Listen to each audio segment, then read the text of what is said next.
Hola Bells! I'm Naika Aquino from Group 1 and for today's lesson, I will teach you about free body diagram.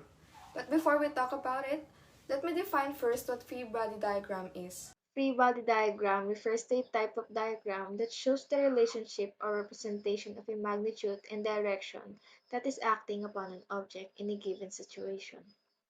Additionally, in this diagram, the size of the arrow depends on the magnitude of the force, and on the other hand, the direction of the arrow represents the direction of the force acting upon an object. Furthermore, these are the various types of forces that may act upon an object depending on the scenario. Some of these forces are applied force, normal force, frictional force, air resistant force, spring force, and tension force. In constructing a free body diagram, we must follow a process. First, comprehend and carefully analyze the given situation. Identify all the forces acting on the object. Second, draw the mentioned object at the center of the Cartesian plane and indicate the magnitude and direction of the forces on the y-axis and x-axis. Third, lastly, calculate the net force by following the formula. F net is equal to summation of Fx plus summation of Fy. For the free body diagram, we will draw a box, and the box should look like it lies on a smooth surface.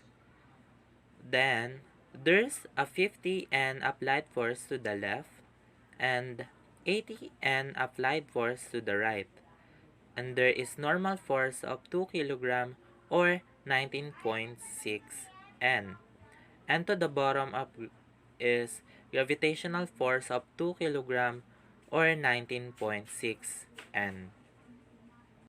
In problem number 1, a 2 kg body lies on a smooth surface.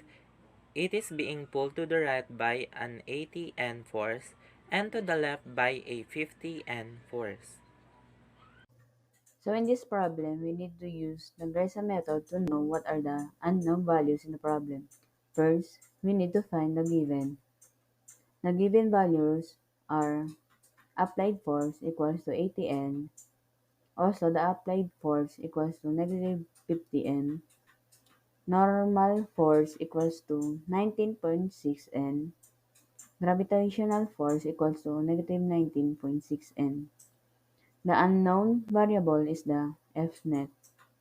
So the formula that should be used in the solution is summation of Fx plus summation of Fy.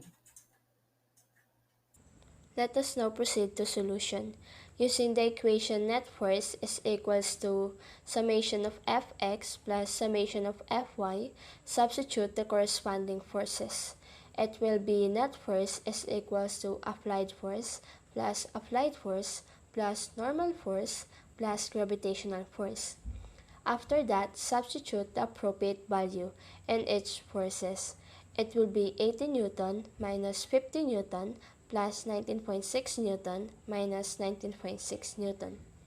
The answer would be 30 Newton plus 0 Newton. Therefore, our final answer would be 30 Newton.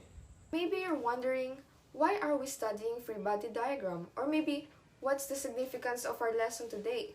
Well, let me inform you as to why it's beneficial for us. The significance of the free body diagram is to show the clear visual representation of forces acting upon an object with the use of a Cartesian plane and arrows that represent the magnitude and direction of certain force. With this diagram, the learners will be able to easily comprehend each force because each force is isolated or separated. And that's all about free body diagram. Now, it's still hard for you, or maybe it is still hard, but at some point you have information about it already. If that's the case, then we reach our goal for us to appreciate physics. And again, I am James Aguilar from group number 1, and thank you for watching our lesson for today. Goodbye.